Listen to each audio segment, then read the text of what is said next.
Welcome to Introduction to Sociology 2, and today our topic of discussion is recent trends in conflict theory. Let's start. Whenever we are talking about the tenets of conflict theory, which we have already done, now it is a time to look into the various crevices, the various corners of the conflict theory and try to find out what are the recent developments that have come and emerged in the periphery of conflict sociology. Critical theory, the recent development. This theory makes a critique of the modern society. The critical theory is associated especially with the theorists of the Frankfurt School. The work of the old Frankfurt theorists became well known among the English-speaking sociologists only in the 1960s. Jürgen Habermas became the most important activist theorist of the Frankfurt School to become increasingly influential in both Europe and America. The school is associated with the Institute of Social Research at the University of Frankfurt in Germany, founded in 1923. And the important members were Max Horkheimer, Theodor Adorno, Herbert Marcuse, and Erich Fromm. Critical theory is another genre of conflict sociology, which tries to give a critique of the modern society. It was developed among the English-speaking German sociologists in the late 1960s, and it came to be associated with the Frankfurt School, a school that was developed in sync with the Institute of Social Research in 1923 in the University of Frankfurt in Germany. Now, there were many theorists, and amongst them the notable ones were Jürgen Habermas, Theodor Adorno, Erich Fromm, Herbert Marcuse, Pierre Bourdieu, etc. Let's come explore their works. The central proposition of the Frankfurt School. The members of the Frankfurt School were not themselves actively involved in political works, but their work had been influential among the German student radicals. The first proposition is that people's ideas are a product of the society in which they live. Because our thought is socially formed, it is impossible for us to reach objective knowledge and conclusions free of the influence of our particular era and its conceptual patterns. The second proposition is that intellectuals should not try to be objective and try to separate facts from the value judgments in their work. They should instead adapt a critical attitude to the society that they are examining. This is an attitude that takes aware and makes people aware of what they should do and aim for social change. Intellectuals should take a critical attitude towards their own work and examine its relation with the current society and the socially created knowledge. The Frankfurt School was, as we find that though the sociologists themselves were not involved in political domain, or they were not politically proactive in that way, nevertheless, this particular school of sociology, especially the critical school, became extremely popular among the student radicals in Germany, especially the German student radicals. The first proposition of the critical theory is that man essentially is a product of the society, and therefore its patterns, its classifications, its ideas and its structures will definitely influence man to take his reaction, to take his decision, to create his knowledge and theory. German school rightly makes a distinction between the values and facts. It rather says it is not always possible to create a value-free sociology or a value-free science, because people have their own presumptions and juxtapositions in their mind. It is sure to influence the decisions that they make, the theories that they undertake, or the conclusions that they state. Therefore, we cannot actually bring that watertight compartments between philosophy and science. There are various areas where facts will actually merge with the values ideologies. And therefore, people should be critical towards their own work. And if they have made a theory, they must mind it that the theory has been made in sync with in juxtaposition with the social climate, and that cannot be detached from the social ambience. And once you've created your own theory, you must be critical towards it. You must be able to understand and evaluate your own theories to find out what kind of social change are they indicating. Going against the tide of orthodox Marxism. Unlike Marx, they argue that They too are the products of a particular society, and so their own work is subject to the influences and thereby not purely objective. They believe in truth and knowledge and think that their normative approaches brings them closer to these than the mainstream or positivist social sciences, which separates value judgments from the analysis. The Frankfurt School consider themselves materialists because of their emphasis on economic organization. Unlike Marx, who always said that values and facts, they're actually divided amongst themselves, and that you can create a kind of a theory which is free of values. That absolutely was not propounded by this particular critical theorists, who always maintained that because of this, their affinity towards Verstehen and subjective applications, they are far nearer to the social sciences than the mainstream positivistic sciences, which though vouch for, but actually they cannot go very nearer to the social sciences because of their fascination with objectivity and rationalization. The Frankfurt School always considered themselves to be materialist in the sense that they were talking about economic determinism, they were talking about the factors in the economy which is supposed to influence society, but also at the same time they spoke of other factors in the society. For instance, culture, social media, or the media per se, other cultural institutions that had not been discussed by Marx or the hegemonic orthodox Marxism.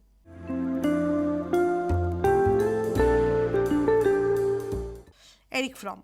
Important works were carried out when psychoanalysis was gaining influence, and for instance, Erich Fromm's work, The Crisis of Psychoanalysis, applies psychoanalytic theory to social dynamics. His social psychology laid the foundation for the synthesis of Marx and Freud. He argued for the rising importance of the matriarchal principle and the erosion of patriarchal authority. He also talks of alienation and the effects of capitalism on personality. Under capitalism, workers and managers are alienated alike because they are denied their basic needs such as creativity and identity.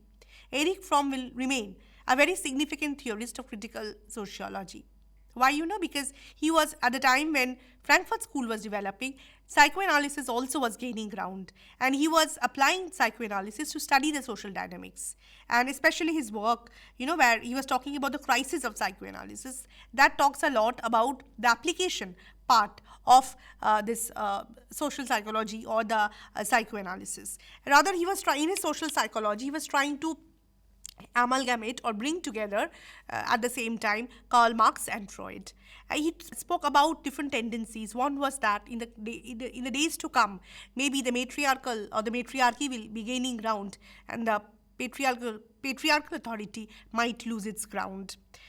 He was also talking about alienation, especially under capitalism, when people were being detached from their own selves. They felt lost because they did not find any fruitful relationship with the products, the ultimate products that they were producing. And therefore, he was talking about the effects of capitalism on the personality, on the psyche of the individual, which probably no Marxist ever spoke of, because they were talking about the unidimensional character of alienation from the perspective of economy and capitalism only. The authoritarian personality. The school indicts the modern society further in their massive study of the authoritarian personality. The study conducted that the most prejudiced and anti-democratic individuals have distinct personalities. They came from the homes where relationships between parents and children were characterized by domination and submission. Their family members were often intolerant of the lack of conformity. Clearly, the factors that precipitate prejudice and conflict are said to have been coming from psychology. However, such characteristics show the growing trend of the civilization towards division of labor, monopolies and institutions, and dominance of the exchange, success and competition. Authoritarian personality, as propounded by Theodor Adorno, talks about the growth of authoritarian personality in individuals and how suddenly individuals become authoritarian. He says individuals do not suddenly become authoritarian, it's not all bought from the blue, but rather the families that they come from. If you inquire there, you will find that there are parents who are actually not so democratic, who are more authoritarian, and they often take upper hand over the children.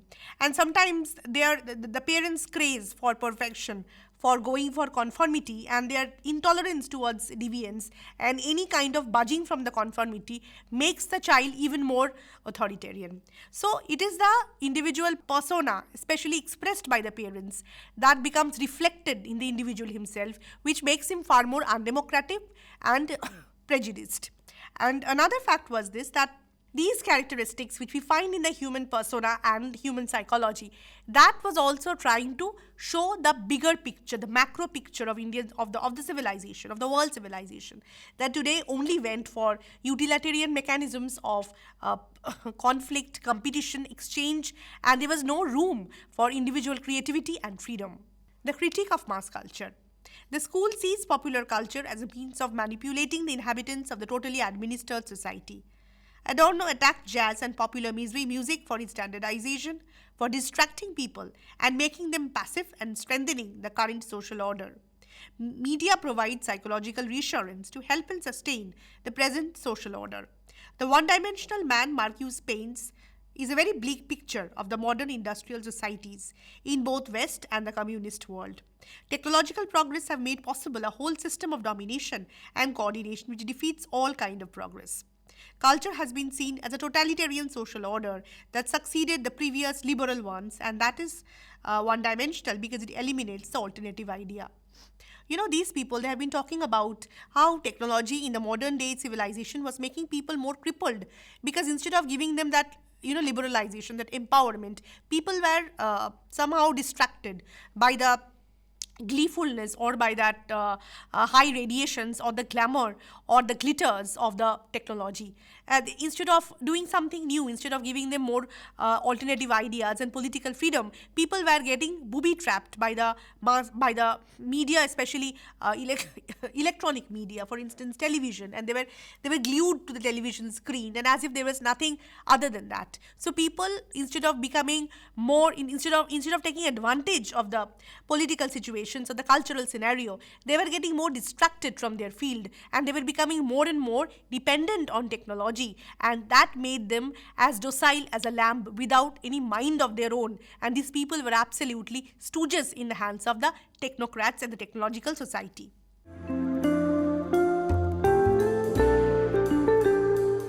Jürgen Habermas, rationalization and communicative action. He developed further the Frankfurt School's ideas on how social analysis or critique should be conducted.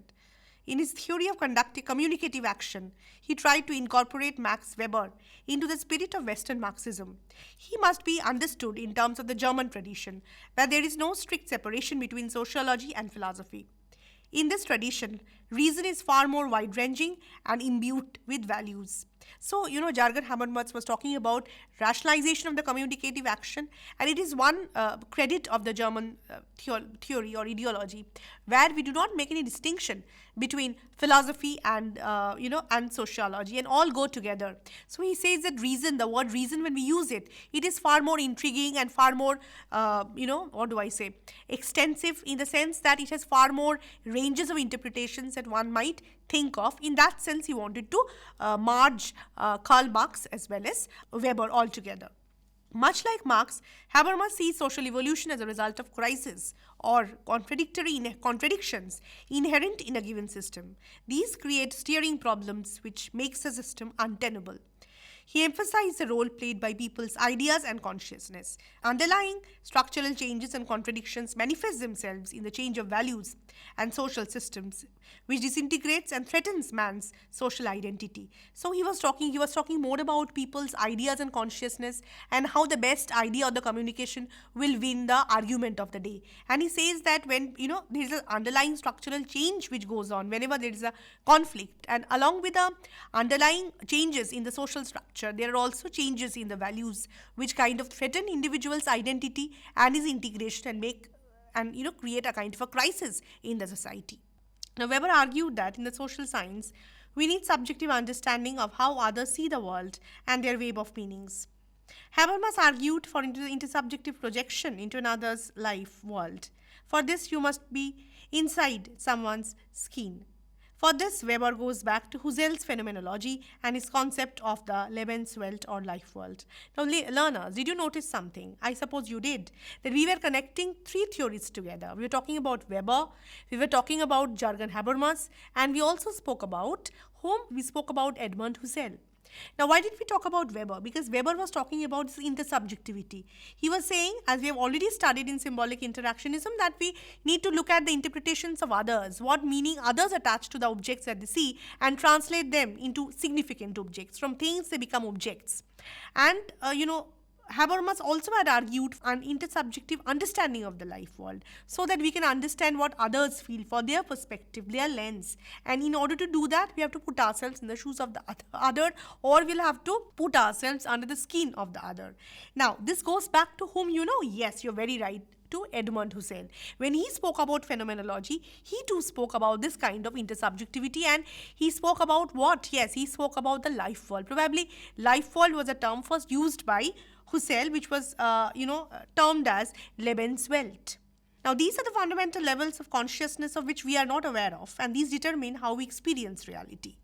So, modernization has become coterminous with rationalization of the modern life world, and we demand that things be justified through general principles or value generalization.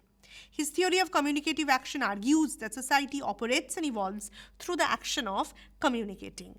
And Weber was very right when he said, and especially when Husserl talks about consciousness, he speaks of all sorts of consciousness which are there in our mind, but which probably we are unaware of. Those preliminary primordial things in the mental psyche which are there, but we mostly become subconscious of it. Even if that is there in our consciousness, we don't recognize it, and therefore we don't understand that these actually go when we make lived experiences, when we generate our mind and our bodies make, have lived experiences. That becomes important.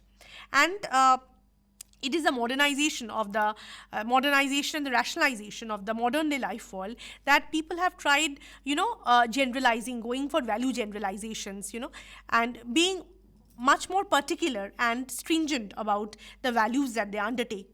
And in this sense, we are also, Habermas is actually expecting or going for a communicative theory of action. He says that this life world becomes far more proactive through the communications of different type. And which communication wins at the end of the day? Yes, the best communication will act at the end of the day. Therefore, your capacity to make debates, your ideas, and your ability to go for communicative action and debates and dialectical comments and arguments is very important in making the right kind of communication in the society.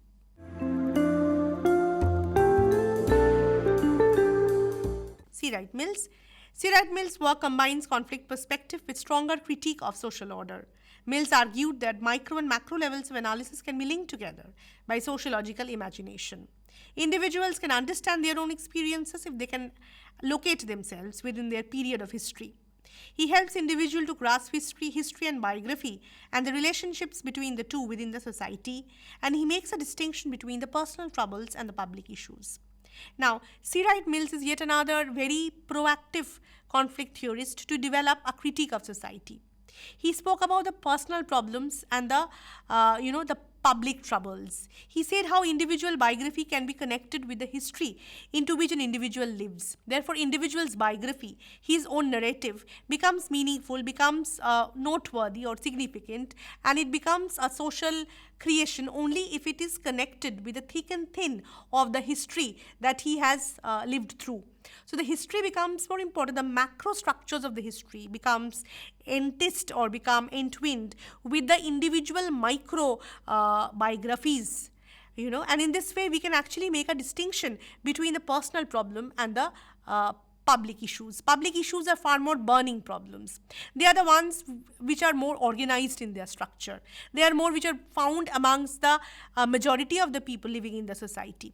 They are the ones which are more connected to the history, and they are more consolidated and more organized in structure, whereas personal problems are far more sporadic. They are far more flexible, and they are likely to change, and they are not. They do not have that kind of a conformity or majority as we find, or frequency as we find in the case of public issues. I give an example to understand the difference between the two. For instance, you find that in a particular society, broken marriage is a personal problem. Why? Because maybe 2 or 3 families in a family of 100 or 200 are going through it, and they're really not very bothered about it. There are no state measures or any kind of collective decisions that have been taken to ward off this problem, then it's a personal problem because it is hidden in the personal predispositions or the psychic makeup of that individual. You have to correct that person or his family. You have to get more feedback from that.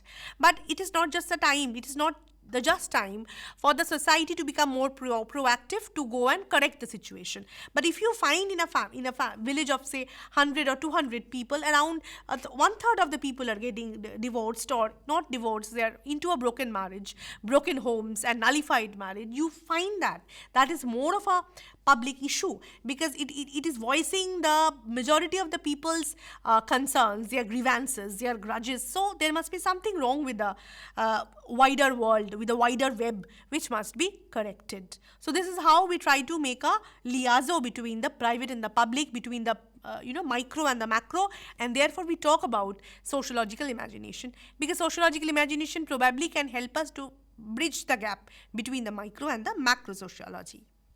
Power elite. Mills argued that the growth of large structures are accompanied by centralization of power. Men who head government, corporations, armed forces, and unions are closely linked.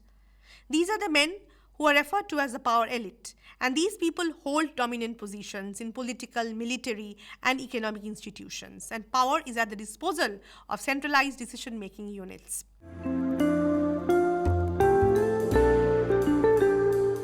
Pierre Bourdieu. He argued strongly against the Marxist view that society can be analyzed simply in terms of classes and class-determined interests and ideologies. He is concerned with the independent role of education and the cultural factors as a means of transformation. Instead of analyzing society in terms of classes, he uses the concept of a field, a social arena, which is just as a game where people maneuver, develop strategies, and struggle over desirable resources.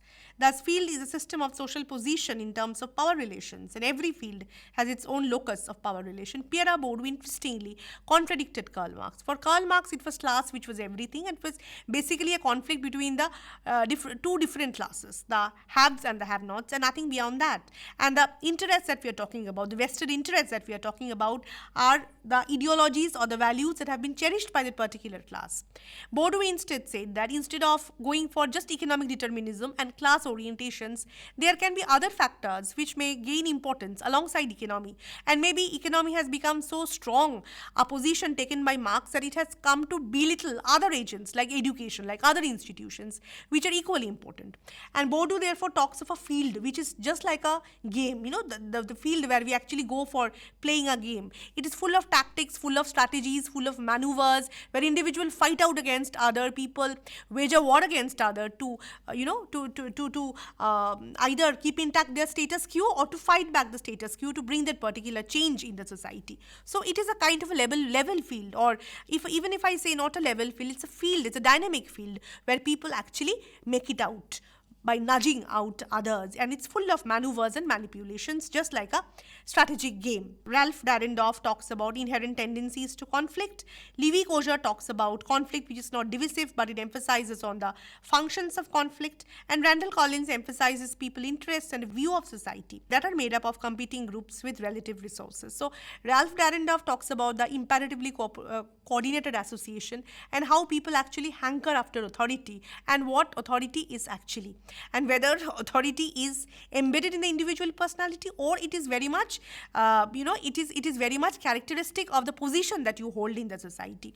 Levi Kosher, on the other hand, gives you a functional definition of conflict, where he says that it has far more unique functions to play other than creating ridges in the society or stripes in the society. And he says that so to an extent, conflict is necessary because it gives you that bonding, and once you're able to express your grudges and grievances, you feel far more relieved. So sometimes conflict acts as a safety valve through which we try to make important adjustments and restorations in the society to bring about that much required functional integration. Randall Collins, on the other hand, spoke about the people's interests and how they go together and how people view their interests, often in consonance with the distribution of the resources, those resources which make people more powerful than the others. So we'll come to the conclusion and we will talk about certain trends of conflict that we find around us, one is definitely natural resource, the conflict surrounding natural resources. As we know that, as we have already said, that social movements were there. We were talking about the tribal movements, we were talking about land agitations and the land grab movement. So more natural resources become pronounced and more they become, spread across the society, more are conflicts and violences pertaining to the handover of natural resources, to the distribution of the natural resources, and people who actually claim their possession, make claims towards natural resources, they are the ones who are more powerful, and they are also the ones who go into frequent conflict with the others who are not in possession of such lucrative natural resources. Natural resources in the present day society definitely has become the cornerstone and the hotbed of conflict. Another, we are talking about the armed conflicts. Different wars have been undertaken and the regime change has happened. The political instability is there.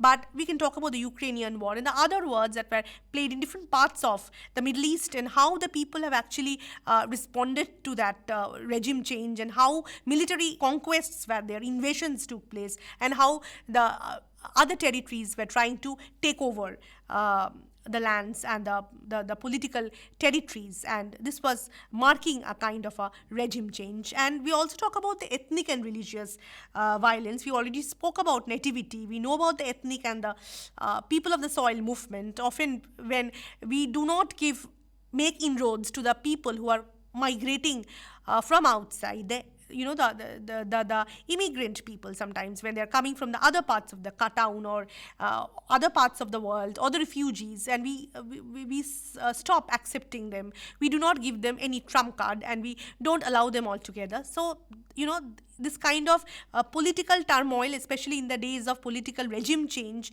armed conquests, ethnic movements, and other strifes, violence and especially conflict has become the new phenomenon for social instability and disorganization. The human costs of conflict had been rampant, and as we've known that this war that are being fought, and so many people, the civilians, they die, the women, they do not get to have live in a very secured way, and we also know kind of rapes, this sexual molestations which happen in the name of the war. Especially I'll talk about the girls being victimized the most, their schools being shut down, and especially the children becoming the orphans in this particular craze and in this utter chaos. And the children are the worst affected because they become orphans. They do not have anybody to take care of themselves, and there is absolutely no account of the children, of the number of children who have been orphaned by this megalomania called violence and tension. Lastly, I will definitely talk about the sustainable development and why sustainable development goal had been able to incorporate in its 16th goal, which says exclusion of all sorts of violence, tensions and conflict, because it had recognized the importance of the peace movements and how far they should go in uplifting the conditions of the people who wanted to get themselves rid of all the social tensions and the conflict that had actually surrounded our society. Therefore, it is high time that we give more importance to nation building, to political rejuvenation, to creating a scope of political freedom so that people can get the test of their freedom. And also at the same time, the new kind of conflicts that are happening, we need to recognize that, give them a place. If we talk about the ethnic movements, we're talking about the environmental movements. We know the soil movements, the movement for mineral resources, the movement for river, for building up the dams. All those had led to large scale eviction, where people have been evicted from their lands, and in the name of the development, these many projects are being conducted. I won't say that all of the movements or lead to violence, or all of the movements are of the same nature, but definitely development is also necessary, but also at the same time we need to look into the rehabilitation factor. We need to look into the peaceful living of the people so that both can act in equilibrium, and there can be a sweet and wonderful equilibrium in the society. So this is how we will talk about the recent trends. We'll talk about the recent trends of conflict in our society. Thank you.